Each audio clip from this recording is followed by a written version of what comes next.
Welcome to the study of Red Sea to Jordan River. ಕೆಂಪು ಸಮುದ್ರದಿಂದ ಯೋರ್ದಾನ್ ಹೊಳೆಯವರೆಗೆ ಇರುವಂತ ಈ ಒಂದು ಸತ್ಯವೇದ ಅಧ್ಯಯನಕ್ಕೆ ನಾನು ನಿಮ್ಮೆಲ್ಲರನ್ನ ಸ್ವಾಗತಿಸುವಂತನಾಗಿದ್ದೇನೆ. So we are in lesson 29 and we are about to finish with lesson 30 next time. ನಾವು ಈಗಾಗಲೇ ಈ ಒಂದು ಅಧ್ಯಯನದಲ್ಲಿ 29ನೇ ಪಾಠಕ್ಕೆ ನಾವು ಬಂದಿದ್ದೇವೆ. ಇನ್ನು ಒಂದು ಪಾಠ ಮಾತ್ರ ಉಳಿದಿದೆ ಈ ಒಂದು ಸರಣಿಯ ಅಧ್ಯಯನದಲ್ಲಿ. We thank God for giving us this privilege to study His Word, especially these portions of the Bible. ದೇವರಿಗೆ ನಾನು ಕೃತಜ್ಞತೆ ಉಳ್ಳವನಾಗಿದ್ದೇನೆ. ಯಾಕಂದ್ರೆ ಸತ್ಯವೇದದ ಈ ಒಂದು ಭಾಗಗಳನ್ನ ನಾವು ಒಟ್ಟಾಗಿ ಸೇರಿ ಅಧ್ಯಯನ ಮಾಡುವುದಕ್ಕೆ ದೇವರು ನಮಗೆ ಕೊಟ್ಟಂತ ಈ ಒಳ್ಳೆ ಅವಕಾಶಕ್ಕಾಗಿ ನಾನು ದೇವರಿಗೆ ಸ್ತೋತ್ರ ಮಾಡ್ತೇನೆ. This is one of the difficult passages and sometimes it is complicated passage. ಹೌದು, ಇದು ಸತ್ಯವೇದದಲ್ಲಿ ಬಹಳ ಜಟಿಲವಾದಂತ ನಮಗೆ ಅನೇಕ ಬಾರಿ ಗೊಂದಲಕ್ಕೆ ಒಳಪಡಿಸುವಂತ ಒಂದು ಸತ್ಯವೇದ ಭಾಗವಾಗಿದೆ. But it is very insightful for our spiritual growth. ಆದರೆ ನಮ್ಮ ಆತ್ಮೀಕವಾದಂತ ಬೆಳವಣಿಗೆಗೆ ಇದು ಅನೇಕ ಒಳನೋಟಗಳನ್ನ ಒಳಗೊಂಡಂತ ಒಂದು ವೇದ ಭಾಗವಾಗಿದೆ. We will pray and then we will start. ನಾವು ಪ್ರಾರ್ಥನೆಯೊಂದಿಗೆ ಇವತ್ತಿನ ಅಧ್ಯಯನವನ್ನ ಪ್ರಾರಂಭ ಮಾಡಿಕೊಳ್ಳೋಣ. Oh, gracious loving Father, we need your wisdom, grace and the guidance of the Holy Spirit. ನಮ್ಮ ಪರಲೋಕದಲ್ಲಿರುವ ನಮ್ಮ ತಂದೆಯೇ, ಈ ಒಂದು ಅಧ್ಯಯನವನ್ನ ಮಾಡುವುದಕ್ಕೋಸ್ಕರವಾಗಿ ನಮಗೆ ನಿನ್ನ ಜ್ಞಾನ, ನಿನ್ನ ಕೃಪೆ, ನಿನ್ನ ಮಾರ್ಗದರ್ಶಕ ಅವಶ್ಯಕವಾಗಿದೆ. Give us understanding and insights. ನಮಗೆ ತಿಳುವಳಿಕೆಯನ್ನ ಮಾತ್ರವಲ್ಲದೆ ಇದನ್ನ ಅರಿತುಕೊಳ್ಳುವುದಕ್ಕೆ ನಮಗೆ ಸಹಾಯ ಮಾಡು. In Jesus' name we pray. ಯೇಸು ಕ್ರಿಸ್ತನ ಹೆಸರಿನಲ್ಲಿ ನಾವು ಪ್ರಾರ್ಥಿಸ್ತೇವೆ. So this lesson will be about God's commandment to execute vengeance on Midianites. ಈ ಒಂದು ಅಧ್ಯಯನದಲ್ಲಿ ದೇವರು ಮಿಥ್ಯಾನರ ಮೇಲೆ ಸೇಡು ತೀರಿಸಿಕೊಳ್ಳುವಂತೆ ಆಜ್ಞಾಪಿಸುವುದನ್ನ ನಾವು ಕಲಿತೇವೆ. Then we see Israel goes to war against Midian and they are defeated. ಮಾತ್ರವಲ್ಲದೆ ಮಿಥ್ಯಾನರ ವಿರುದ್ಧವಾಗಿ ಇಸ್ರಾಯೇಲರು ಯುದ್ಧಕ್ಕೆ ಹೋಗ್ತಾರೆ. ಯುದ್ಧದಲ್ಲಿ ಅವರನ್ನ ಸೋಲಿಸುವುದನ್ನ ನಾವು ನೋಡ್ತೇವೆ. Then Moses rebukes Reuben and Gad tribe because they wanted to settle in the east side of Jordan.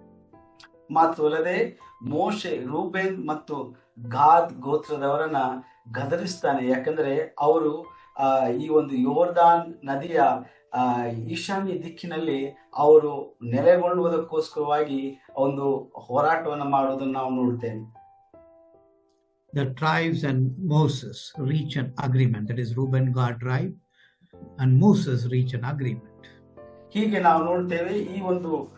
ಈ ರೀತಿಯಾಗಿ ಅವರು ಜಗಳವಾಡಿದ ನಂತರವಾಗಿ ಈ ಗೋತ್ರಗಳೆಲ್ಲವೂ ಸೇರಿ ಮೋಶೆಯೊಂದಿಗೆ ಒಂದು ಒಪ್ಪಂದಕ್ಕೆ ಬರುವುದನ್ನು ನಾವು ನೋಡ್ತೇವೆ. So then we see Moses recounts Israel's journey. Wherever we stop, what happened in each place. ನಂತರವಾಗಿ ನಾವು ನೋಡ್ತೇವೆ ಮೋಶೆ ಇಸ್ರಾಯೇಲರ ಪ್ರಯಾಣವನ್ನು ವಿವರಿಸ್ತಾನೆ. ಅಂದ್ರೆ ಅವರ ಐಗುಪ್ತ ದೇಶದಿಂದ ಅವರ ವಾಗ್ದತ್ತ ದೇಶಕ್ಕೆ ಬರುವ ತನಕ ಎಲ್ಲೆಲ್ಲಿ ಅವ್ರು ನಿಂತರು ಎಂಬಂತ ಅವರ ಪ್ರಯಾಣವನ್ನ ಮತ್ತೆ ಅವನು ಮೆಲುಕು ಹಾಕಿ ಅದನ್ನು ವಿವರಿಸುವುದನ್ನು ನಾವು ನೋಡ್ತೇವೆ.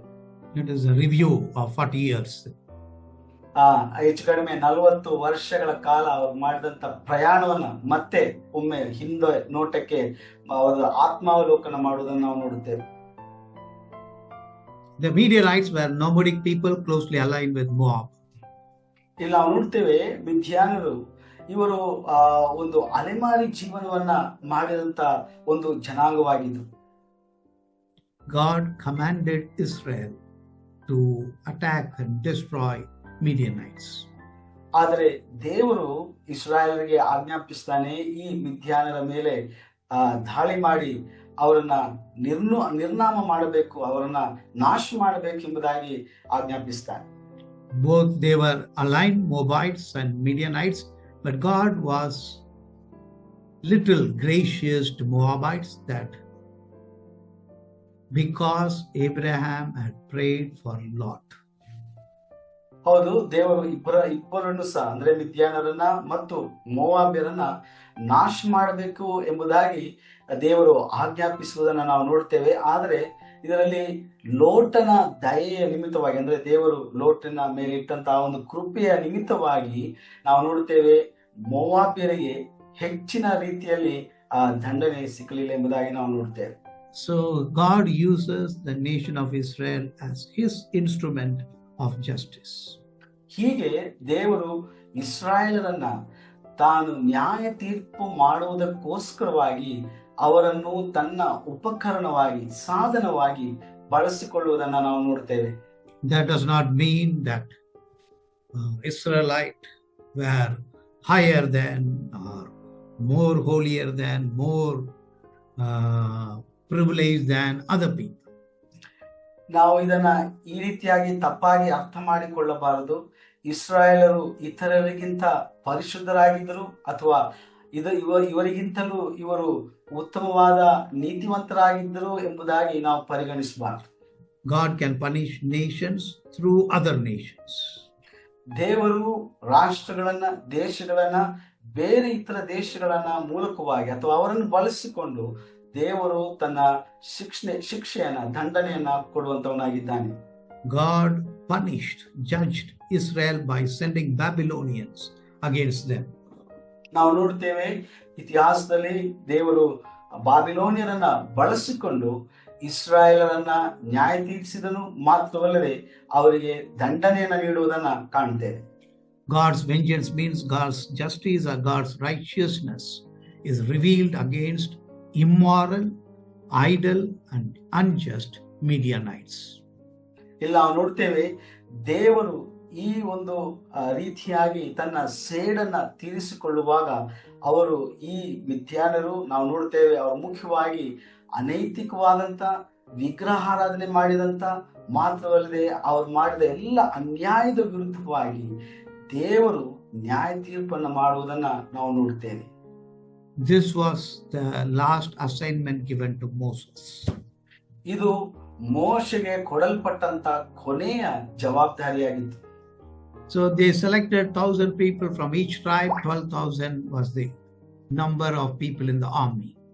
ಹೀಗೆ ನಾವು ನೋಡುತ್ತೇವೆ ಈ ಒಂದು ಯುದ್ಧಕ್ಕೋಸ್ಕರವಾಗಿ 12,000 ಜನರನ್ನ ಅವರು ಒಟ್ಟುಗೂಡಿಸಿದ್ರು. ಅಂದ್ರೆ ಪ್ರತಿಯೊಂದು ಗೋತ್ರದಿಂದ 1,000 ಜನರನ್ನ ಸೇರಿಸಿದ್ರು. It was Lord's battle, so Phinehas, the chief priest, went with holy articles and he used trumpets to give signals. ಇದು ಕರ್ತನ ಯುದ್ಧವಾಗಿದ್ದರಿಂದ ನಾವು ನೋಡ್ತೇವೆ ಫಿನೆಹಾಸನು ಪವಿತ್ರವಾದಂತ ವಸ್ತುಗಳನ್ನ ಮತ್ತು ಸಂಕೇತವಾಗಿರುವಂತ ತುತ್ತೂರಿಗಳನ್ನ ಹೊತ್ತುಕೊಂಡು ಈ ಒಂದು ಯುದ್ಧಕ್ಕೆ ಹೊರಟನು ಎಂಬುದಾಗಿ ನಾವು ನೋಡ್ತೇವೆ. There were 5 kings of Midian: Evi, Rechem, Zur, Hur and Reba.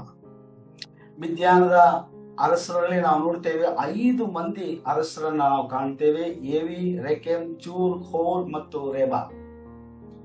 Zur was the father of Cozbi, who blatantly had sex with Zimri in front of the tabernacle, and both were killed by Phinehas. ನಾವು ನೋಡ್ತೇವೆ ಚೂರ್ ಕೊಬ್ಜಿಯ ತಂದೆಯಾಗಿದ್ದು, ನಾವು ನೋಡ್ತೇವೆ ದೇವದರ್ಶನದ ಗುಡಾರದ ಮೇಲೆ ಮುಂದೆ ಅವರು ಬ್ಲೇಚ್ವಾದಂತ ಒಂದು ಕಾರ್ಯ, ಅಂದ್ರೆ ಜಿಮ್ರಿಯೊಂದಿಗೆ ಲೈಂಗಿಕ ಕ್ರಿಯೆಯನ್ನು ನಡೆಸಿದನು. ಅದರ ಪರಿಣಾಮವಾಗಿ ಫಿನೆಹಾಸ್ನಿಂದ ಅವರಿಬ್ಬರು ಕೊಲ್ಲಲ್ಪಡುವುದನ್ನು ನಾವು ನೋಡುತ್ತೇವೆ. Balaam also was killed. The money he got from Balak was of no benefit to him. ಬಿಲಾಮನು ನಾವು ನೋಡ್ತೇವೆ ಕೊಳ್ಳಲ್ಪಡ್ತಾನೆ. ಅವನು ಪಡೆದಂತ ಹಣವು ಅವನಿಗೆ ಯಾವುದೇ ರೀತಿಯಾದಂತ ಲಾಭವಾಗಲಿ ಅಥವಾ ಪ್ರಯೋಜನವಾಗಲಿ ಉಂಟಾಗದೇ ಇರುವುದನ್ನು ನಾವು ನೋಡ್ತೇವೆ. The money did not save him. ಹೀಗೆ ಅವನಿಗೆ ಸಿಕ್ಕಂತ ಹಣವು ಅವನನ್ನ ರಕ್ಷಿಸುವುದಕ್ಕೆ ಸಾಧ್ಯವಾಗಲಿಲ್ಲ. So he wanted to die a righteous man death like Israel, but it did not happen. ಅವನು ಇಸ್ರಾಯೇಲರ ಹಾಗೆ ಒಬ್ಬ ನೀತಿವಂತನ ಸಾವನ್ನ ಬಯಸಿದನು, ಆದರೆ ಆ ರೀತಿಯಾಗಿ ಅವನು ಸಾಯಲಿಕ್ಕೆ ಆಗಲಿಲ್ಲ. So after they defeated, they brought spoil. Spoil means things like gold, silver, garments and other things, and also brought women alive.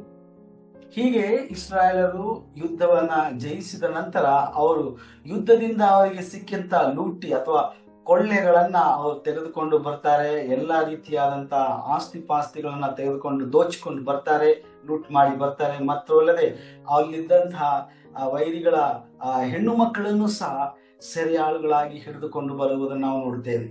Moses rebuked them because the women were used by the counsel of Balaam to seduce Israel men to sin.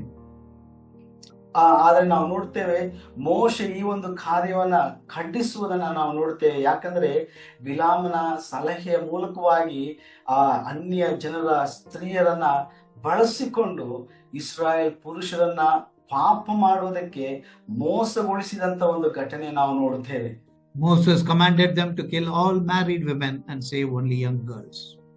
ಹೀಗೆ ನಾವು ನೋಡ್ತೇವೆ ಮೋಶೆ ಆಜ್ಞಾಪನೆಯ ಸಲುವಾಗಿ ಅಲ್ಲಿದ್ದಂತ ಎಲ್ಲ ಮದುವೆಯಾದಂತಹ ಮಹಿಳೆಯರನ್ನ ಸಾಯಿಸಬೇಕೆಂಬುದಾಗಿ ಮೋಶೆ ಆಜ್ಞಾಪಿಸ್ತಾನೆ. ಮಾತ್ರವಲ್ಲದೆ ಕೇವಲ ಯೌವನದಲ್ಲಿದ್ದಂತಹ ಸ್ತ್ರೀಯರನ್ನ ಮಾತ್ರ ಉಳಿಸುವುದನ್ನ ನಾವು ಕಾಣ್ತೇವೆ. Israelite men did not have spiritual discernment, so they thought these women were not dangerous. ಈ ಇಸ್ರಾಯೇಲ್ ಪುರುಷರಿಗೆ ಆತ್ಮೀಕವಾದಂತ ಒಂದು ಅರಿವು ಅಥವಾ ಸೂಕ್ಷ್ಮತೆ ಅವರಿಗೆ ಇರಲಿಲ್ಲ. ಈ ಒಂದು ಹೆಂಗಸರ ಮೂಲಕವಾಗಿ ಅವರು ಪಾಪದಲ್ಲಿ ಸಿಲುಕಬಹುದು ಎಂಬಂತ ಆ ಒಂದು ಪರಿಜ್ಞಾನ ಅವರಿಗೆ ಇಲ್ಲದೆ ಹೋಯಿತು. So young girls could become slaves or wives of Israel men, but they could come under the umbrella of the covenant community of faith. ಹೌದು, ಈ ಯವನಸ್ಥ ಹೆಣ್ಣು ಮಕ್ಕಳು ಅವರು ಇಸ್ರಾಯೇಲ್ ಪುರುಷರ ಮಡದಿಗಳಾಗಿ ಅಥವಾ ಅವರ ಹೆಂಗಸರಾಗಿ ಬರಬಹುದಾಗಿತ್ತು. ಆದರೆ ಅವರು ಈ ದೇವರ ಈ ಒಂದು ಕಾನೂನಿನ ಅಡಿಯಲ್ಲಿ ಅವರು ಸಹ ಪಾಲುಗಾರರಾಗುವುದನ್ನ ನಾವು ನೋಡ್ತೇವೆ. So like Ruth, who was from Moab, came under the covenant community of faith. ಉದಾಹರಣೆಗೆ ನಾವು ರೂತಳ ಜೀವಿತವನ್ನ ನಾವು ನೋಡುವಾಗ ರೂತಳು ಮೋವಾಬ್ಯಳಾಗಿದ್ದರು, ಆದರೂ ಸಹ ದೇವರ ಆ ಒಂದು ಒಡಂಬಡಿಕೆಯ ಅಡಿಸ್ಥಾನದಲ್ಲಿ ಅವಳನ್ನು ಸಹ ಕರೆತರಲ್ಪಡುವುದನ್ನ ನಾವು ನೋಡುತ್ತೇವೆ. So Moses commanded all the boys should be killed because the boys would grow as men and would take responsibility to avenge and perpetuate their culture, which happened actually because we see in Judges 6 the Midianites were still alive and they were oppressing the Israel. ಹೀಗೆ ನಾವು ನೋಡ್ತೇವೆ ಮೋಶೆಯು ಈ ಒಂದು ಸೆರೆಯಾಳಾಗಿ ಹಿಡಿದುಕೊಂಡು ಬಂದಂತ ಎಲ್ಲ ಹುಡುಗರನ್ನ ಯವನಸ್ಥ ಹುಡುಗರನ್ನ ಕೊಲ್ಲುವುದಕ್ಕೆ ಆಜ್ಞಾಪಿಸ್ತಾನೆ. ಯಾಕಂದ್ರೆ ನಾವು ನೋಡ್ತೇವೆ ಈ ಯವನಸ್ಥ ಹುಡುಗರು ಮುಂದೆ ನಾಳೆ ಅವರು ಬೆಳೆದು ಬಂದ ನಂತರ ಪ್ರಾಯಸ್ಥರಾದ ನಂತರ ಇಸ್ರಾಯೇಲ್ರ ವಿರುದ್ಧವಾಗಿ ಅವರು ಸೇಡು ತೀರಿಸಿಕೊಳ್ಳಬಹುದು. ಅದಕ್ಕೆ ಉದಾಹರಣೆಯಾಗಿ ನಾವು ನೋಡ್ತೇವೆ ನ್ಯಾಯಾಧೀಶರ ಪುಸ್ತಕದಲ್ಲಿ 6ನೇ ಅಧ್ಯಾಯದಲ್ಲಿ ಯಾವ ರೀತಿಯಾಗಿ ಇವರು ಇಸ್ರಾಯೇಲ್ರ ಮೇಲೆ ತಮ್ಮ ಸೇಡನ್ನು ತೀರಿಸಿಕೊಳ್ಳುವುದನ್ನ ನಾವು ನೋಡ್ತೇವೆ. Many people who read the Bible are not comfortable with this aspect of God's judgment. ಅನೇಕರು ಸತ್ಯವೇದವನ್ನ ಓದುವಾಗ ಈ ಒಂದು ವೇದ ಭಾಗಗಳಲ್ಲಿ ದೇವರು ಮಾಡುವಂತ ಈ ಒಂದು ನ್ಯಾಯ ತೀರ್ಪಿನ ಕುರಿತಾಗಿ ಅವರು ಒಪ್ಪಿಕೊಳ್ಳುವುದಿಲ್ಲ ಅಥವಾ ಅವರಿಗೆ ಬಹಳ ಅಸಮಾಧಾನ ಉಂಟಾಗುವಂತದಾಗಿದೆ. First thing, God has the right, authority, power and moral authority to judge any people, any individual, any family, any community and any nation in the world. ಮೊಟ್ಟ ಮೊದಲನೇದಾಗಿ ನಾವು ತಿಳ್ಕೊಳ್ಬೇಕಾದಂತ ಸಂಗತಿ, ದೇವರಿಗೆ ಯಾವ ಸಮುದಾಯವಾಗ್ಲಿ ದೇಶವಾಗ್ಲಿ ವ್ಯಕ್ತಿ ಆಗ್ಲಿ ಯಾರನ್ನೇ ಆಗ್ಲಿ ಆತನು ನ್ಯಾಯ ತೀರ್ಪಿಸುವುದಕ್ಕೆ ಆತನಿಗೆ ಸಂಪೂರ್ಣವಾದಂತ ಹಕ್ಕು ಇದೆ. So you cannot question God. ಆದ್ರಿಂದ ನಾವು ದೇವರಿಗೆ ಪ್ರಶ್ನೆ ಮಾಡುವುದಕ್ಕೆ ಸಾಧ್ಯವಿಲ್ಲ. We are just creation, he is the creator. ನಾವು ಆತನ ಸೃಷ್ಟಿಯಾಗಿದ್ದೇವೆ, ಆತನು ನಮ್ಮ ಸೃಷ್ಟಿಕರ್ತನಾಗಿದ್ದಾನೆ. We are temporal beings, we live for 60-70 years, but God is eternal.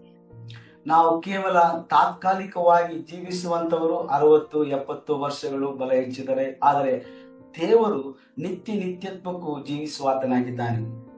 Second thing is God is merciful and gives adequate time, opportunity for people to repent.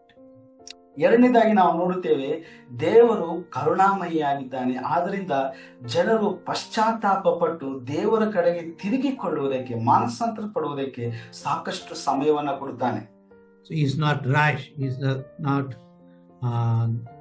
getting angry and just destroying people.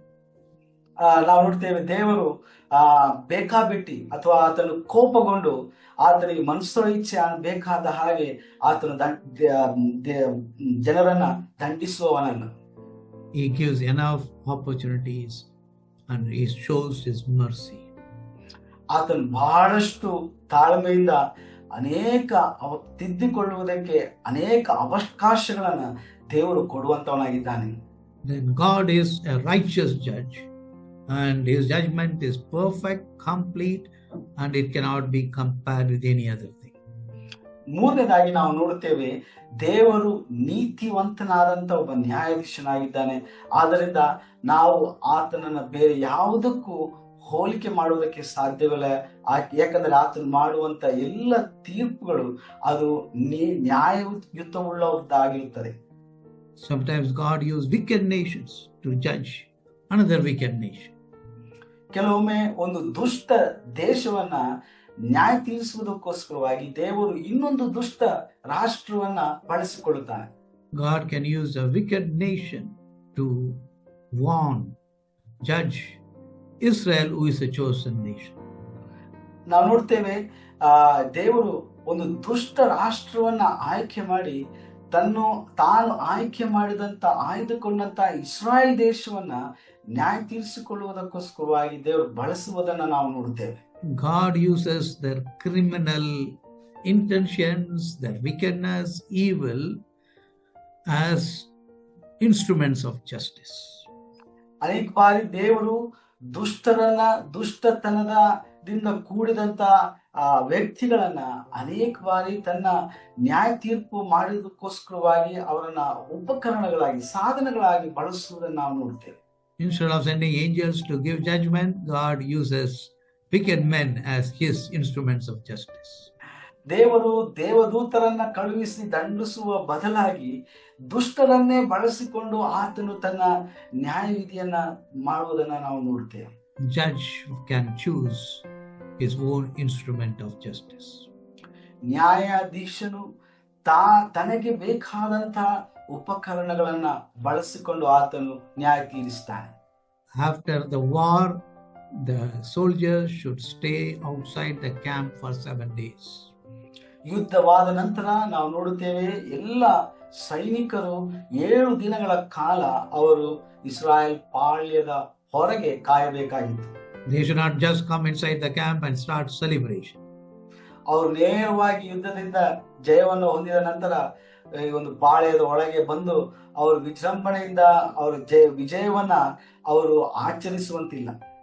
They have to wait for 7 days, reflect, understand that they have done God's will. Yet they are ceremonially impure and they should purify themselves. ಹೌದು, ಯುದ್ಧವಾದ ನಂತರ, ಯುದ್ಧದಲ್ಲಿ ವಿಜಯ ಹೊಂದಿದ ನಂತರ ಅವರು 7 ದಿನಗಳ ಕಾಲ ಅವರು ತಮ್ಮ ಆ ಒಂದು ಅಶುದ್ಧತೆಯನ್ನ ಅವರು ಹೋಗಲಾಡಿಸಿ ಶುದ್ಧೀಕರಿಸಿಕೊಂಡು ಅವರು ಯಾಕೆ ಈ ಒಂದು ಯುದ್ಧವನ್ನು ಗೆದ್ದರು ಎಂಬಂತ ಒಂದು ಆತ್ಮಾವಲೋಕನ ಅವರು ಮಾಡಬೇಕಾಗಿತ್ತು.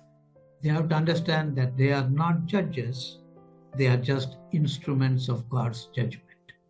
ನಾವು ಅರ್ಥ ಮಾಡಿಕೊಳ್ಳಬೇಕು, ಇಸ್ರಾಯೇಲರು ಕೇವಲ ದೇವರ ಕೈಗಳಲ್ಲಿ ಉಪಕರಣಗಳು ಮಾತ್ರವೇ ಹೊರತು ಅವರು ನ್ಯಾಯ ತೀರಿಸುವ ನ್ಯಾಯಾಧೀಶರಲ್ಲ. So the material that would withstand fire should be purified by fire. Other materials should be purified by water.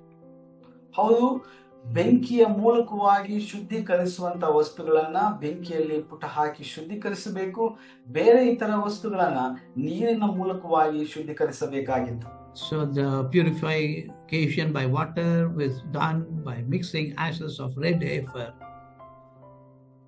ಹೀಗೆ ನಾವು ನೋಡುತ್ತೇವೆ, ಈ ಒಂದು ಶುದ್ಧೀಕರಣಕ್ಕೋಸ್ಕರವಾಗಿ ಅವರು ಈ ಒಂದು ಕೆಂಪು ಹಸುವಿನ ಆ ಒಂದು ಬೂದಿಯನ್ನ ನೀರಿನೊಳಗೆ ಬೆರೆಸಿ ಅವರು ವಸ್ತುಗಳನ್ನ ಶುದ್ಧೀಕರಿಸ್ತಾ ಇದ್ರು. Fire is compared to suffering that purifies a person like gold as Job said. ನಾವು ನೋಡ್ತೇವೆ ಯೋಬನು ಹೇಳಿದಂತೆ ಒಬ್ಬ ವ್ಯಕ್ತಿಯನ್ನು ಚಿನ್ನದಂತೆ ಶುದ್ಧೀಕರಿಸುವುದು ಬೆಂಕಿಯ ಒಂದು ಸಂಕಟವಾಗಿರುತ್ತದೆ. The word of God is like water and it cleanses a person. ದೇವರ ವಾಕ್ಯವು ನೀರಿನಂತೆ ಒಬ್ಬ ವ್ಯಕ್ತಿಯನ್ನ ಶುದ್ಧೀಕರಿಸುವುದನ್ನು ನಾವು ನೋಡ್ತೇವೆ. So then the spoil or the what were collected from the victorious army had to be allocated or distributed. ಹೀಗೆ ಯುದ್ಧದಲ್ಲಿ ಜಯಿಸಿಕೊಂಡು ಅವರು ತಂದಂತ ಎಲ್ಲ ಸುಲಿಗೆಯ ಪಾಲನ್ನ ಅವರು ತಮ್ಮೊಳಗೆ ಹಂಚಿಕೊಳ್ಳಬೇಕಾಗಿತ್ತು. So in most cultures, the plunder belonged to the soldiers alone. ಅನೇಕ ಸಂಸ್ಕೃತಿಗಳಲ್ಲಿ ನಾವು ನೋಡುತ್ತೇವೆ ಯುದ್ಧದಿಂದ ಸಿಕ್ಕಂತ ಕೊಳ್ಳೆಯು ಅದು ಕೇವಲ ಸೈನಿಕರಿಗೆ ಮಾತ್ರ ಸೇರುವಂತದ್ದಾಗಿರುತ್ತದೆ.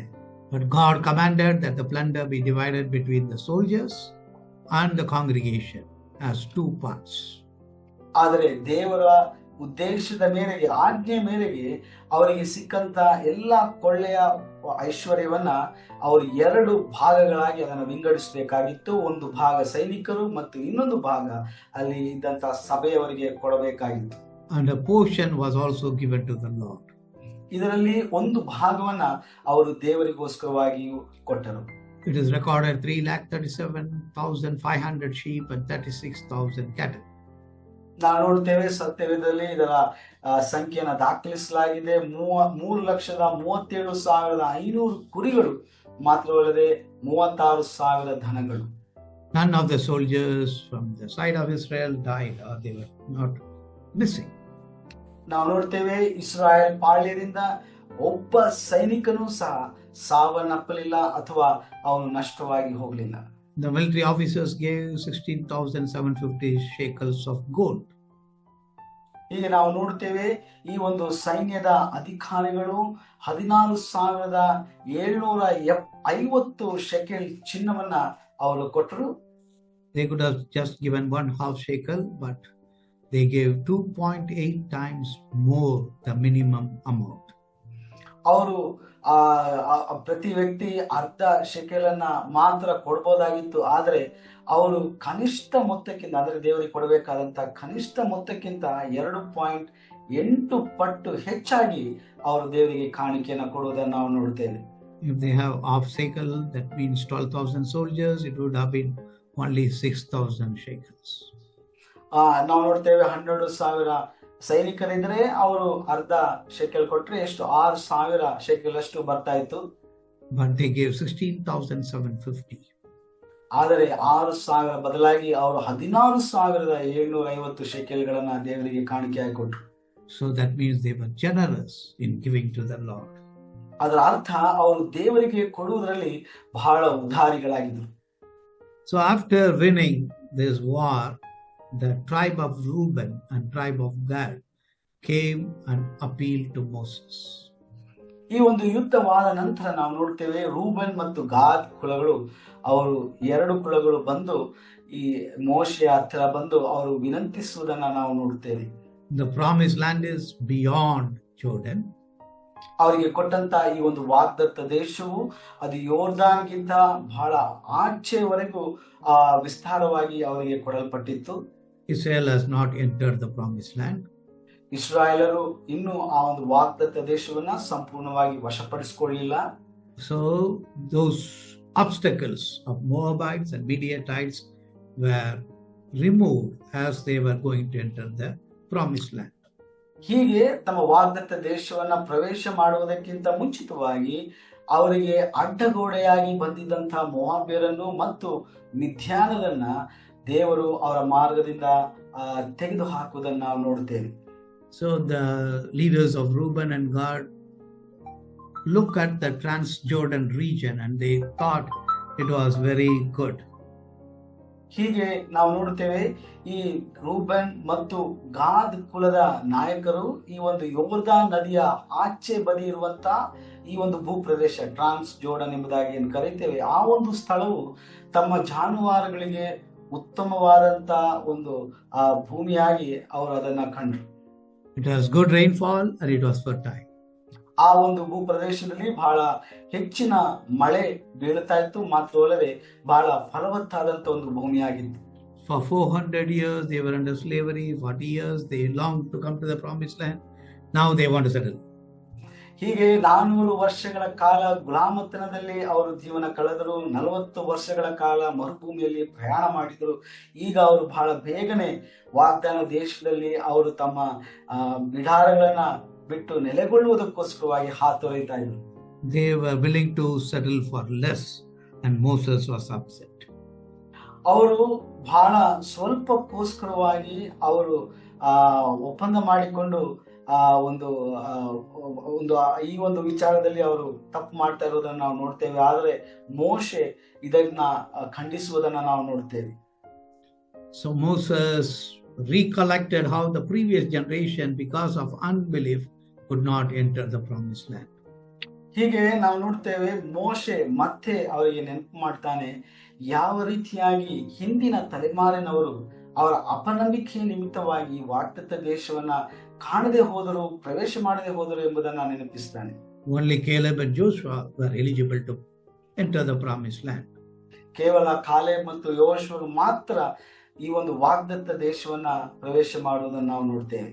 So now they are about to enter the promised land, but these two tribes, they think we will settle here itself.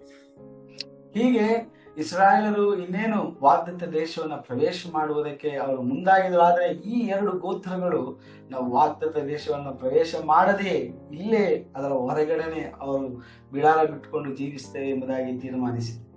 So Moses rebuked them like John the Baptist. You are brood of sinful man, you are increasing the wrath of God. ಹೀಗೆ ಮೋಶೆ ಅವರನ್ನ ಬಹಳ ಕಟುವಾಗಿ ಖಂಡಿಸ್ತಾನೆ. ಯಾವ ರೀತಿಯಾಗಿ ಸ್ನಾನಿಕನಾದ ಯೋಹಾನನು ಖಂಡಿಸಿದನು, ಅದೇ ರೀತಿಯಾಗಿ ಇಡೀ ಇಸ್ರಾಯೇಲರಿಗೆ ಅವನು ಹೇಳ್ತಾನೆ, ನೀವು ಸರ್ಪ ಜಾತಿಯವರೇ ಎಂಬುದಾಗಿ ಅವರನ್ನು ಸಂಬೋಧಿಸಿ ಖಂಡಿಸುವುದನ್ನು ನಾವು ನೋಡ್ತೇವೆ. But the leaders of Reuben and Gad came and said, we will go along with other tribes and they will fight the battles until they take possession of the whole promised land. ಆದರೆ ಈ ಒಂದು Reuben ಮತ್ತು ಗಾದ್ನ ನಾಯಕರು ಅವರು ಒಂದು ಒಪ್ಪಂದಕ್ಕೆ ಬರ್ತಾರೆ. ಅದೇನಂದ್ರೆ ಅವರು ಮುಂದೆ ಹೋಗಿ ಇತರ ಗೋತ್ರಗಳ ಜೊತೆಯಾಗಿ ಹೋಗಿ ಆ ಒಂದು ವಾಗ್ದತ್ತ ದೇಶವನ್ನ ಸ್ವಾಧೀನಪಡಿಸಿಕೊಳ್ಳುವುದಕ್ಕೆ ಯುದ್ಧದಲ್ಲಿ ಸಹಾಯವನ್ನ ನೀಡ್ತಾರೆ ಎಂಬುದಾಗಿ ಒಂದು ಒಪ್ಪಂದಕ್ಕೆ ಬರ್ತಾರೆ. After helping other tribes to possess the land, they will come back to Transjordan and live there. ಹೀಗೆ ಈ ಒಂದು ಯುದ್ಧದಲ್ಲಿ ಅವರು ಇಡೀ ಯೋರ್ದಾನ ಆಚೆ ಬದಿ ಇರುವಂತಹ ಆ ಒಂದು ವಾಗ್ದಾನ ದೇಶವನ್ನ ಸ್ವಾಧೀನಪಡಿಸಿಕೊಂಡ ನಂತರ ಈ 2 ಗೋತ್ರದವರು ಮತ್ತೆ ಹಿಂತಿರುಗಿ ಬಂದು ಈ ಯೋರ್ದಾನ್ನ ಆಚೆ ಬದಿಯಲ್ಲಿ ಅವರು ವಾಸ ಮಾಡ್ತೇವೆ ಎಂಬುದಾಗಿ ಅವರು ಒಪ್ಪಿಕೊಂಡರು. So angry Moses said, okay, you can have it, but if you do not fulfill your promise, your sin will find you out. ಹೀಗೆ ಮೋಶೆ ಕೋಪಗೊಂಡು ಹೇಳ್ತಾನೆ, ಅವನಿಗೆ ಅಸಮಾಧಾನವಾಯಿತು. ಆದ್ರೂ ಅವನು ಹೇಳುವುದು ನಾವು ನೋಡ್ತೇವೆ ಅಲ್ಲಿ, ನೀವು ಈ ರೀತಿಯಾಗಿ ಯುದ್ಧದಲ್ಲಿ ಸಹಾಯ ಮಾಡಿದ ನಂತರ ನೀವು ಹಿಂದಿರುಗಿ ಬರಬಹುದು. ಆದರೆ ಒಂದು ವೇಳೆ ನೀವು ಸಹಾಯ ಮಾಡದೆ ಹೋದರೆ ದೇವರ ಕೋಪ ನಿಮ್ಮ ಮೇಲೆ ಇಳಿದು ಬರುತ್ತದೆ ಎಂಬುದಾಗಿ ಎಚ್ಚರಿಸುವುದು ನಾವು ನೋಡ್ತೇವೆ. So Reuben and Gad tribes should have faith to leave their women and children and go to war crossing the Jordan River. ಹೀಗೆ ರೂಬೇನ್ ಮತ್ತು ಗಾದ್ ಗೋತ್ರದ ಮುಖಂಡರು ಅವರು ತಮ್ಮ ಎಲ್ಲ ಸೈನಿಕರನ್ನ ಸೇರಿಸಿಕೊಂಡು ತಮ್ಮ ಹೆಣ್ಣು ಮಕ್ಕಳನ್ನ ಮತ್ತು ಮಕ್ಕಳುಗಳನ್ನ ಹಿಂದಕ್ಕೆ ಬಿಟ್ಟು ಅವರು ಯುದ್ಧಕ್ಕೆ ಹೋಗುವುದನ್ನು ನಾವು ನೋಡ್ತೇವೆ. So the tribes of Reuben and Gad trusted God to protect their women and property, as the other tribes trusted God to provide them victory. ಹೀಗೆ ನಾವು ನೋಡ್ತೇವೆ, ರೂಬನ್ ಮತ್ತು ಗಾದ್ ಕುಲಗಳು ತಮ್ಮ ಸ್ತ್ರೀಯರನ್ನ ಮಕ್ಕಳನ್ನ ಅಲ್ಲಿಯೇ ಬಿಟ್ಟು ಯುದ್ಧಕ್ಕೆ ಹೋಗುವುದಕ್ಕೆ ಅವರು ದೇವರ ಮೇಲೆ ನಂಬಿಕೆ ಇಟ್ಟು ಅವರು ಮುಂದಕ್ಕೆ ಹೋಗ್ತಾರೆ. ಅದೇ ರೀತಿಯಾಗಿ ಉಳಿದ 10 ಗೋತ್ರಗಳು ರೂಬನ್ ಮತ್ತು ಗಾದ್ನ ಮೇಲೆ ನಂಬಿಕೆ ಇಟ್ಟು ಅವರು ತಮ್ಮ ಯುದ್ಧದಲ್ಲಿ ಸಹಾಯ ಮಾಡ್ತಾರೆ ಎಂಬುದಾಗಿ ಅವರು ನಂಬಿಕೊಂಡು ಮುಂದೆ ಹೋಗುವುದನ್ನು ನಾವು ನೋಡ್ತೇವೆ. So in Joshua 4:13 we see later 40,000 men, they went to war. 70,580 men belonging to Reuben, Gad and half tribe of Manasseh stayed to protect their women and children. ಹೀಗೆ ನಾವು ನೋಡುತ್ತೇವೆ ಯೆಹೋಶುವನ ಪುಸ್ತಕ 4ನೇ ಅಧ್ಯಾಯ 13ನೇ ವಚನದಲ್ಲಿ 40,000 ಜನ ಪುರುಷರು ಅವರು ಶಸ್ತ್ರಾಸ್ತ್ರಗಳನ್ನು ಧರಿಸಿಕೊಂಡು ಯುದ್ಧಕ್ಕೆ ಹೋಗುವುದನ್ನು ನಾವು ನೋಡುತ್ತೇವೆ. ಉಳಿದ 70,000 ಜನರು ಅವರು ಹೀಗೆ ಉಳಿಯುತ್ತಾರೆ. ಅವರು ಈ ಒಂದು ಹೆಣ್ಣು ಮಕ್ಕಳನ್ನ ಸಂರಕ್ಷಿಸುವ ಸಲುವಾಗಿ ಅವರು ಹಿಂದುಳಿಯುವುದನ್ನು ನಾವು ನೋಡ್ತೇವೆ. So they were willing to settle for less. ಹೀಗೆ ನಾವು ನೋಡ್ತೇವೆ ಈ 2 ಗೋತ್ರಗಳು ಸ್ವಲ್ಪದರಲ್ಲಿ ನೆಲೆಗೊಳ್ಳುವಂತಹ ಆ ಒಂದು ಅಪಾಯಕ್ಕೆ ಸಿಲುಕಿಕೊಳ್ಳುವುದನ್ನು. They did not want to get the perfect promise. They were willing to settle for less. ಅವರು ದೇವರ ಸಂಪೂರ್ಣವಾದಂತ ವಾಗ್ದಾನವನ್ನ ಪಡೆದುಕೊಳ್ಳುವುದಕ್ಕೆ ಮನಸ್ಸಿಲ್ಲದೆ ಅವರು ಸ್ವಲ್ಪದರಲ್ಲಿ ಅವರು ತೃಪ್ತರಾಗುವುದನ್ನು ನಾವು ನೋಡ್ತೇವೆ. What is the danger? It is idleness. ಇದರಿಂದ ಆಗುವಂತ ಅಪಾಯವೇನು? ನಾವು ಸೋಮಾರಿಗಳಾಗ್ತೇವೆ. They don't want to contribute to others. ಅವರು ಇತರರಿಗೆ ಅವರು ಉತ್ತಮವಾದಂತ ಕೊಡುಗೆಯನ್ನ ಕೊಡುವುದಕ್ಕೆ ಅವರು ಬಯಸದೆ ಹೋಗ್ತಾರೆ. So they were more self-indulgent than fighting the war. ಅವರು ನಾವು ನೋಡುತ್ತೇವೆ ಅವರು ಸ್ವಭೋಗದಲ್ಲಿ ಅವರು ಒಳಗೊಂಡವರಾಗಿ ನಾವು ನೋಡುತ್ತೇವೆ. ಜೀವವನ್ನ ಪಣಕ್ಕಿಟ್ಟು ಯುದ್ಧದಲ್ಲಿ ಹೋರಾಡದೇ ಇರುವುದನ್ನು ನಾವು ನೋಡುತ್ತೇವೆ. They were insensitive to the brothers. ಮಾತ್ರವಲ್ಲದೆ ಅವರು ಸಹೋದರರಿಗೆ ಅವರು ಕೊಡಬೇಕಾದಂತ ಆ ಒಂದು ಪ್ರಾಮುಖ್ಯತೆಯನ್ನ ಕೊಡದೆ ಸಹೋದರತ್ವ ಇಲ್ಲದೆ ಇರುವುದನ್ನ ನಾವು ನೋಡುತ್ತೇವೆ. They should be grateful to God instead. They were not expressing their gratefulness by not fighting for other people to possess inheritance. ಹೀಗೆ ಅವರು ದೇವರಿಗೆ ಕೃತಜ್ಞತೆ ಉಳ್ಳವರಾಗಿರಬೇಕಾಗಿತ್ತು. ಆದರೆ ನಾವು ನೋಡುತ್ತೇವೆ ಇತರ ಗೋತ್ರಗಳ ಜೊತೆಗೆ ಅವರು ಯುದ್ಧವನ್ನ ಮಾಡದೆ ಅವರ ಜೊತೆಯಾಗಿ ಸೇರಿ ದೇವರ ಚಿತ್ತವನ್ನ ನೆರವೇರಿಸದೆ ಅವರು ಹಿಂದೆ ಬೀಳುವುದನ್ನು ನಾವು ನೋಡ್ತೇವೆ. Other tribes are fighting. If they are not active, they will become weak. Inaction leads to weakness. ಹೀಗೆ ಬೇರೆ ಇತರ ಗೋತ್ರಗಳು ಯುದ್ಧ ಮಾಡುವಾಗ 1-2 ಗೋತ್ರಗಳು ಹೀಗೆ ಯುದ್ಧ ಮಾಡದೆ ಅವರು ಸೋಮಾರಿಗಳಾಗಿ ಬಿಟ್ರೆ ಇದರ ನಿಮಿತ್ತವಾಗಿ ಇಡೀ ಇಸ್ರಾಯೇಲರು ಅವರು ಬಹುಶಃ ಸೋಲನ್ನಪ್ಪಬೇಕಾಗಿ ಬರುತ್ತದೆ. So in the east side of Jordan, Transjordan, the towns Dibon, Aroer, Sophan and Jazer were rebuilt and renamed. ಹೀಗೆ ನಾವು ನೋಡುತ್ತೇವೆ ಇಸ್ರಾಯೇಲರು ವಾಗ್ದಾನ ದೇಶಕ್ಕೆ ಪ್ರವೇಶ ಮಾಡಿದಾಗ ಈ ಒಂದು ಯೋರ್ದಾನ್ನ ಈಶಾನ್ಯ ಭಾಗದಲ್ಲಿದ್ದಂತ ಪಟ್ಟಣಗಳು ದೀಬೋನ್, ಅಟಾರೋತ್, ಅರಾಯೋರ್, ಈ ಅಸ್ಟ್ರೋಫಾಸ್ ಮತ್ತು ಎಕ್ಚೇರ್ ಎಂಬಂತ ಈ ಒಂದು ಪಟ್ಟಣಗಳು ಇವನ್ನ ಮರು ನಿರ್ಮಾಣ ಮಾಡುವಂತ ನೋಡ್ತೇವೆ. ಮತ್ತೆ ಮಾತ್ರವಲ್ಲದೆ ಅದನ್ನ ಮರು ನಾಮಕರಣ ಮಾಡುವುದನ್ನ ನಾವು ನೋಡ್ತೇವೆ.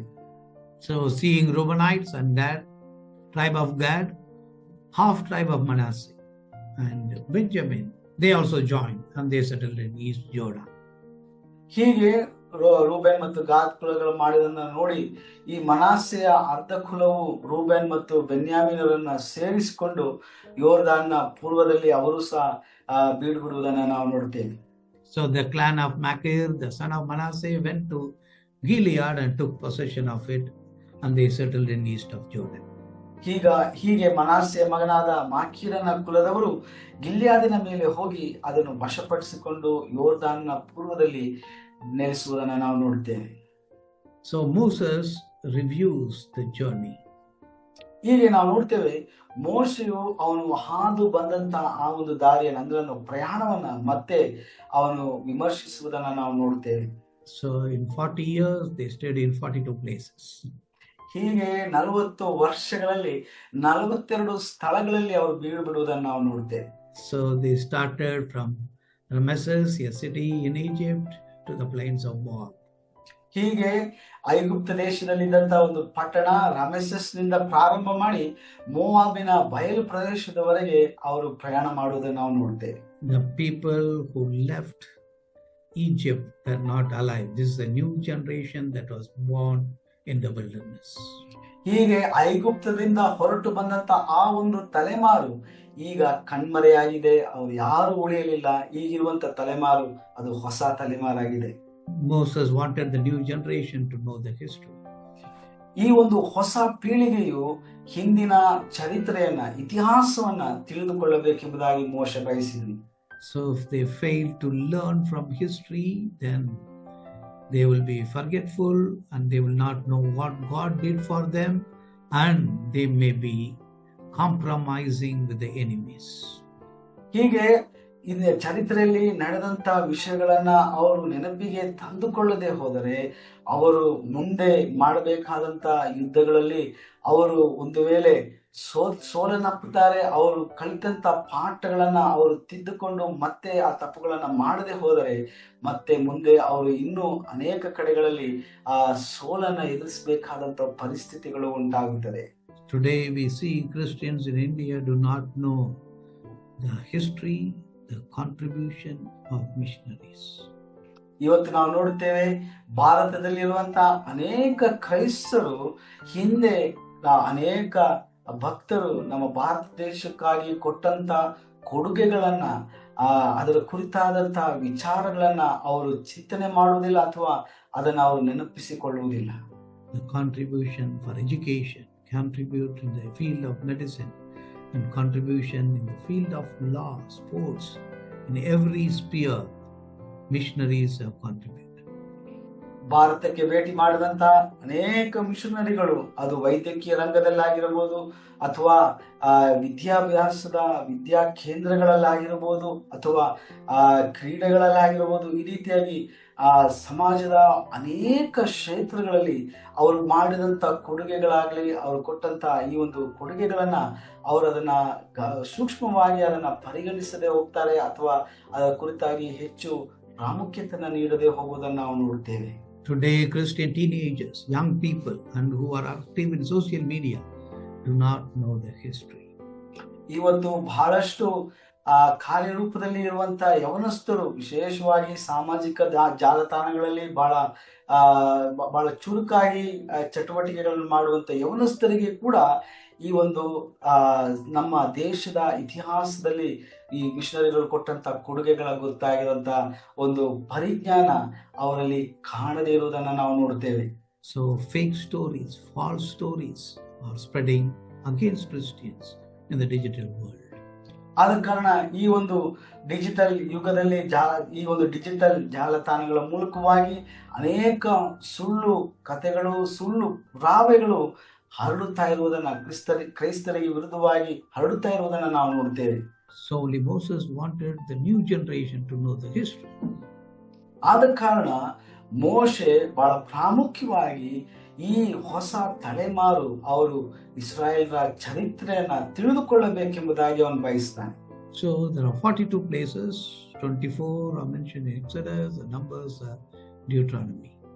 ಹೀಗೆ 42 ಸ್ಥಳಗಳನ್ನು ಒಟ್ಟಾಗಿ ನಾವು ನೋಡ್ತೇವೆ. ಅದರಲ್ಲಿ 24 ಸ್ಥಳಗಳನ್ನ ವಿಮೋಚನ ಕಾಂಡದಲ್ಲಿ ಮತ್ತು ಅರಣ್ಯ ಕಾಂಡದಲ್ಲಿ ಮತ್ತು ಧರ್ಮೋಪದೇಶ ಕಾಂಡದಲ್ಲಿ ಉಲ್ಲೇಖಿಸುವುದನ್ನು ನಾವು ನೋಡ್ತೇವೆ. And this portion has listed 18 which is not found in other books. ಆದರೆ ಈ ಸತ್ಯವೇದ ಭಾಗದಲ್ಲಿ ಹೆಚ್ಚು ಕಡಿಮೆ 18 ಸ್ಥಳಗಳನ್ನ ಈ ಒಂದು ವೇದ ಭಾಗದಲ್ಲಿ ಮಾತ್ರ ವಿವರಿಸಲಾಗಿದೆ. They departed from Egypt with boldness as the Egyptians saw them marching away, not running away, not escaping away, but marching away because they were conquerors. ಹೀಗೆ ನಾವು ನೋಡುತ್ತೇವೆ, ಐಗುಪ್ತ ದೇಶದಿಂದ ಇಸ್ರಾಯೇಲರು ವಿಜಯಶಾಲಿಗಳಾಗಿ ಜಯಶೀಲರಾಗಿ ಹೊರಟು ಹೋಗುವುದನ್ನು ನಾವು ನೋಡ್ತೇವೆ. ಇದನ್ನ ಐಗುಪ್ತರು ಕಾಣ್ತಾರೆ. ಅವರು ಐಗುಪ್ತರಿಂದ ಗುಲಾಮರಾಗಿ ಅವರು ಏನೋ ಬಚ್ಚಿಟ್ಟುಕೊಂಡು ಅವರು ತಪ್ಪಿಸಿ ಹೋಗುವುದು ಅಲ್ಲ, ಬದಲಾಗಿ ಧೈರ್ಯವಾಗಿ ಅವರು ಜಯಶಾಲಿಗಳಾಗಿ ಐಗುಪ್ತವನ್ನ ತೊರೆದು ಅದರಿಂದ ರಕ್ಷಿಸಲ್ಪಡುವುದನ್ನು ನಾವು ನೋಡ್ತೇವೆ. The Egyptians were just spectators. They were shocked, stunned, and they could not even react. ಐಗುಪ್ತರು ಇಸ್ರಾಯೇಲರನ್ನ ನೋಡಿ ಅವರು ಆಶ್ಚರ್ಯಪಟ್ಟರು, ಆಶ್ಚರ್ಯಚಕಿತರಾದರು ಅವರಿಂದ. ಯಾಕಂದ್ರೆ ಅವರಿಂದ ಏನು ಮಾಡ್ಲಿಕ್ಕಾಗ್ಲಿಲ್ಲ. ಇಸ್ರಾಯೇಲರ ವಿರುದ್ಧವಾಗಿ ಅವರನ್ನ ತಡೆ ಹಿಡುವುದಕ್ಕೆ ಯಾವ ಕಾರ್ಯವೂ ಫಲಿಸಲಿಲ್ಲ. So stage 1 from Egypt to Red Sea. ಹೀಗೆ ಮೊದಲನೇ ಹಂತದಲ್ಲಿ ನಾವು ನೋಡುತ್ತೇವೆ ಐಗುಪ್ತ ದೇಶದಿಂದ ಈ ಒಂದು ಆಪಿನ ಸಮುದ್ರದವರೆಗೆ ಇರುವಂತ ಪ್ರಯಾಣ. So the Sukkot, Etham, Pai, Hariroth, Mara, Elim, and Red Sea are mentioned. ಹೀಗೆ ನಾವು ನೋಡುತ್ತೇವೆ ಈ ಒಂದು ಹಂತದಲ್ಲಿ ರಾಮೆಸ್ನಿಂದ ಹೊರತುಪಡಿಸಿ ಸುಕೋತ್, ಎತಾಮಿ, ಪಿಹಹಿರೋತ್, ಮಾರಾ, ಎಲಿಮಿ ಎಂಬಂತ ಈ ಒಂದು ಸ್ಥಳಗಳನ್ನ ನಾವು ನೋಡುತ್ತೇವೆ. Moses does not remember the months, but only the 12 springs and 70 palms of trees of Elim. ಮೋಶೆಗೆ ನಾವು ನೋಡುತ್ತೇವೆ ಏಲೇಮಿನ 12 ಬುಕ್ಕೆಗಳು ಮತ್ತು 70 ತಾಳೆ ಮರಗಳು ಅವನಿಗೆ ನೆನಪಾಗುತ್ತದೆ ಹೊರತು ಈ ಇಸ್ರಾಯೇಲ್ ಮಾಡಿದಂತ ಗುಣಗುಟ್ಟುವಿಕೆ ಅವನಿಗೆ ನೆನಪಾಗುವುದಿಲ್ಲ. When God forgives our sins, he does not remember anymore. ದೇವರು ನಮ್ಮ ಪಾಪಗಳನ್ನ ಕ್ಷಮಿಸುವಾಗ ಆತನು ಮತ್ತೆ ಎಂದಿಗೂ ಅದನ್ನ ನೆನಪಿಗೆ ತಂದುಕೊಳ್ಳುವುದಿಲ್ಲ. How far east is from west, so God has separated sin from us. ಪೂರ್ವಕ್ಕೂ ಪಶ್ಚಿಮಕ್ಕೂ ಎಷ್ಟು ದೂರವಿದೆಯೋ ಅಷ್ಟು ದೂರಕ್ಕೆ ಆತನು ನಮ್ಮ ಪಾಪಗಳನ್ನ ಆತನು ಬಿಸಾಡಿ ಹಾಕುವಂತವನಾಗಿದ್ದಾನೆ. Stage 2 from wilderness of sin to Hazeroth. ಎರಡನೆಯ ಹಂತದಲ್ಲಿ ನಾವು ನೋಡುತ್ತೇವೆ ಅಲ್ಲಿ ಅರಣ್ಯದಿಂದ ಅಂದ್ರೆ ಮರುಭೂಮಿಯಿಂದ ಅಜರೋತ್ನವರೆಗೆ ಇರುವಂತಹ ಪ್ರಯಾಣ. So there are 7 places mentioned in this stage. ಈ ಒಂದು ಹಂತದಲ್ಲಿ 7 ಸ್ಥಳಗಳನ್ನ ಇಲ್ಲಿ ಹೇಳಲಾಗಿದೆ. In stage 3, 7 places are mentioned again. ಮತ್ತೆ ಮೂರನೇ ಹಂತದಲ್ಲಿ ಮತ್ತೆ ಪುನಃ ಇನ್ನೂ 7 ಸ್ಥಳಗಳನ್ನ ಇಲ್ಲಿ ಸೂಚಿಸಿರುವುದನ್ನು ನಾವು ನೋಡ್ತೇವೆ. Then we see stage 4, which is Makheloth to Beni Jaakan. ಮತ್ತೆ 4ನೇ ಹಂತದಲ್ಲಿ ನಾವು ನೋಡುತ್ತೇವೆ ಮಖೆಲೋತ್ನಿಂದ ಬೆನೆಯಾಕಾನಿನವರೆಗೆ ಇರುವಂತಹ ಒಂದು ಪ್ರಯಾಣ. Here also 7 places are mentioned. ಇಲ್ಲಿಯೂ ಸಹ 7 ಸ್ಥಳಗಳನ್ನ ಸೂಚಿಸಲಾಗಿದೆ. And they go to stage 5, Har Hagigat to Zolmana. 5ನೇ ಹಂತದಲ್ಲಿ ಹೋರ್ ಹಗಿಗಾಟ್ ನಿಂದ ಚಲ್ಮೋನವರೆಗೆ ಅವ್ರು ಮಾಡುವಂತ ಪ್ರಯಾಣ. ಇಲ್ಲಿಯೂ ಸಹ 7 ಸ್ಥಳಗಳನ್ನ ಉಲ್ಲೇಖಿಸುವುದನ್ನು ನಾವು ನೋಡ್ತೇವೆ. At this place, the chief priest or the high priest Aaron dies and is buried. ಈ ಒಂದು ಸ್ಥಳದಲ್ಲಿ ಹೋರ್ ಪರ್ವತದ ಮೇಲೆ ನಾವು ನೋಡ್ತೇವೆ ಮಹಾಯಾಜಕನಾದಂತ ಆರೋನನು ಅವನು ಮರಣವನ್ನ ಅಪ್ಪುತ್ತಾನೆ. ಇಲ್ಲಿ ಅವನನ್ನ ಸಮಾಧಿ ಮಾಡುವಂತ ಒಂದು ಸ್ಥಳವಾಗಿರುತ್ತದೆ. Stage 6 from Punan to plains of Moab. 6ನೇ ಹಂತದಲ್ಲಿ ಪುನೋಯಿನಿಂದ ಮೋವಾಬ್ಯರ ಬಯಲು ಸೀಮೆವರೆಗೆ ಅವರು ಪ್ರಯಾಣ ಮಾಡ್ತಾರೆ. And as they reached near the river Jordan, they camped in Beth Jersimoth to Abel Sittim is about 5 miles, and it was suitable for the tribes of Israel to be camped there. ಹೀಗೆ ಅವರು ಮುಂದೆ ಪ್ರಯಾಣ ಮಾಡಿ ಬಂದು ಈ ಒಂದು ಬೆತ್ ಯೆಷಿಮೋತಿನೆಂಬ ನಿಂದ ಆಬೇಲ್ ಶಿಟ್ಟಿಮಿನವರೆಗೆ ಅವರು ಪ್ರಯಾಣ ಮಾಡಿ ಬಂದಾಗ ಅಲ್ಲಿ ಅವರು ಕೊನೆಯದಾಗಿ ಅವರು ಈ ಯೋರ್ದಾನ್ ನದಿಯ ಬಳಿಯಲ್ಲಿ ಅವರು ಪಾಳೆಯವನ್ನ ಮಾಡಿಕೊಳ್ತಾರೆ. ಇಲ್ಲಿ ಇಸ್ರಾಯೇಲ್ ಕುಲದವರೆಲ್ಲರೂ ಈ ಒಂದು ಸ್ಥಳವನ್ನ ಅವರಿಗೆ ಬಿಡಾರ ಬಿಡುವುದಕ್ಕೆ ಯೋಗ್ಯವಾಗಿ ಕಂಡು ಬರುವುದನ್ನು ನಾವು ನೋಡ್ತೇವೆ. So standing there, they could look towards the promised land. So desiring to cross the Jordan and go there. ಈ ಒಂದು ಸ್ಥಳದಿಂದ ಬಹಳ ಹತ್ತಿರದಲ್ಲಿ ಅವರಿಗೆ ವಾಗ್ದತ್ತ ದೇಶ ಅವರ ಕಣ್ಮುಂದೆ ಕಾಣಿಸುವಂತದ್ದಾಗಿತ್ತು. ಆ ಒಂದು ಸ್ಥಳದಿಂದ ಆಚೆ ಬದಿ ಯೋರ್ದಾನ ಆಚೆ ಬದಿಯಲ್ಲಿ ದೇವರು ಅವರಿಗೆ ವಾಗ್ದಾನ ಮಾಡಿದಂತ ಆ ಒಂದು ವಾಗ್ದತ್ತ ದೇಶ ಅವರ ಕೈಯಂಚಿನಲ್ಲಿ ಇರುವುದನ್ನು ನಾವು ನೋಡುತ್ತೇವೆ. In the 6 stages, Moses was the leader, and the 7th stage, the leadership is passed down to Joshua. ಹೀಗೆ ಆ 6 ಹಂತಗಳವರೆಗೆ ಅವರ ಪ್ರಯಾಣದ 6 ಹಂತಗಳವರೆಗೆ ಮೋಶೆ ಅವರ ನಾಯಕನಾಗಿ ಮುನ್ನಡೆಸ್ತಾನೆ. ಆದರೆ 7ನೆಯ ಹಂತಕ್ಕೆ ಬರುವಾಗ ಈ ಒಂದು ನಾಯಕತ್ವ ಹಸ್ತಾಂತರಗೊಂಡು ಅದು ಯೆಹೋಶುವನ ಕೈಗೆ ಬರುವುದನ್ನು ನಾವು ನೋಡ್ತೇವೆ. So the mandate for the nation of Israel was to drive out the inhabitants, destroy engraved stones, destroy images, demolish high places, that means demolish places of worship. ಹೀಗೆ ದೇವರು ಇಸ್ರಾಯೇಲರಿಗೆ ಕೊಟ್ಟಂತ ಆಜ್ಞೆ ಏನಪ್ಪಾ ಅಂತಂದ್ರೆ ಅಲ್ಲಿ ವಾಗ್ದತ್ತ ದೇಶದಲ್ಲಿ ಜೀವಿಸ್ತಾ ಇದ್ದಂತ ನಿವಾಸಿಗಳನ್ನ ಹೊರ ಹಾಕಬೇಕಾಗಿತ್ತು, ಅವರನ್ನ ಹೊರಗೆ ಅಟ್ಟಿಸಬೇಕಾಗಿತ್ತು. ಮಾತ್ರವಲ್ಲದೆ ಅವರು ಮಾಡಿದಂತ ವಿಗ್ರಹಗಳು, ಕೆತ್ತಿದಂತ ವಿಗ್ರಹಗಳು, ಕಲ್ಲುಗಳಲ್ಲಿ ಮಾಡಿದಂತ ವಿಗ್ರಹಗಳು, ಅವುಗಳೆಲ್ಲವನ್ನ ನಾಶಪಡಿಸಬೇಕಾಗಿತ್ತು. ಎತ್ತರವಾಗಿ ಅವರು ಕಟ್ಟಂತ ಗುಡಿಗಳು, ಇವೆಲ್ಲವನ್ನ ಅವರು ಕೆಡವಿ ಹಾಕಬೇಕಾಗಿತ್ತು. So the people who are dwelling there are being uprooted or annihilated or destroyed because of their sins. ಹೀಗೆ ಆ ಭೂಮಿಯಲ್ಲಿ ವಾಸ ಮಾಡ್ತಾ ಇದ್ದಂತ ನಿವಾಸಿಗಳನ್ನ, ಅವರನ್ನ ಸ್ಥಳಾಂತರ ಮಾಡಬೇಕಾಗಿತ್ತು, ಅವರನ್ನ ಅಲ್ಲಿಂದ ಹೊಡೆದು ಓಡಿಸ್ಬೇಕಾಗಿತ್ತು, ಅಥವಾ ಅವರನ್ನ ಸಂಪೂರ್ಣವಾಗಿ ನಿರ್ನಾಮ ಮಾಡಬೇಕಾಗಿತ್ತು. ಯಾಕಂದ್ರೆ ಅವರು ಮಾಡಿದಂತ ಪಾಪ ಕೃತ್ಯಗಳು ದೇವರ ಕಣ್ಣಿಗೆ ಮುಟ್ಟಿದ್ದಾಗಿತ್ತು. When they possess the land, they should not have any trace of Canaanite culture of idol worship, human sacrifice, and immorality.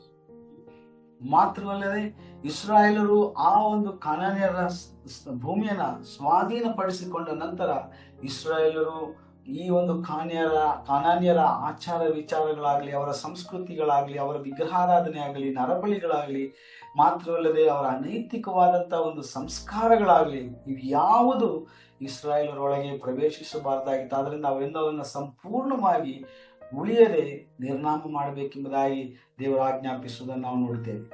Joshua not only will possess the land, but also distribute the land among the tribes according to their population.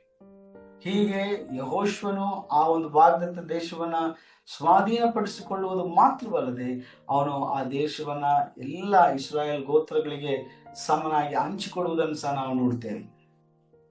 If Israel does not drive out the Canaanites, be free from the cultural influence of Canaanite, they will suffer. ಹೀಗೆ ಇಸ್ರಾಯೇಲರು ಈ ಕಾನ್ಯರನ್ನ ಅವರ ಆ ಒಂದು ಭೂಮಿಯಿಂದ ಹೊಡೆದು ಓಡಿಸದೆ ಹೋದರೆ, ಅಥವಾ ಅವರು ಇದ್ದಂತ ಆ ಒಂದು ಸಂಸ್ಕೃತಿಗಳನ್ನ, ಆಚಾರ ವಿಚಾರಗಳನ್ನ, ಅವೆಲ್ಲವನ್ನ ನಿರ್ನಾಮ ಮಾಡದೆ ಹೋದರೆ ಇಸ್ರಾಯೇಲರು ಖಂಡಿತವಾಗಲೂ ಮುಂದಿನ ದಿನಮಾನಗಳಲ್ಲಿ ಅವರು ಬಿದ್ದು ಹೋಗುವುದನ್ನು ನಾವು ನೋಡ್ತೇವೆ. God warned that they will be barbs, that means thorns in the eye and pricks in the side, if they are not annihilated and eliminated. ದೇವರು ಬಹಳ ಖಡಾಖಂಡಿತವಾಗಿ ಇಸ್ರಾಯೇಲರಿಗೆ ಎಚ್ಚರಿಕೆಯನ್ನು ಕೊಡುತ್ತಾನೆ. ಒಂದು ವೇಳೆ ಇಸ್ರಾಯೇಲರು ಈ ರೀತಿಯಾಗಿ ಕಾನಾನ್ಯರನ್ನ ಓಡಿಸದೆ ಹೋದರೆ, ನಾಶ ಮಾಡದೆ ಹೋದರೆ, ಅವರು ಮುಂದೆ ಅವರ ಕಣ್ಣಿಗೆ ಮುಳ್ಳಾಗಿರುತ್ತಾರೆ. ಅವರ ಪಕ್ಕದಲ್ಲಿ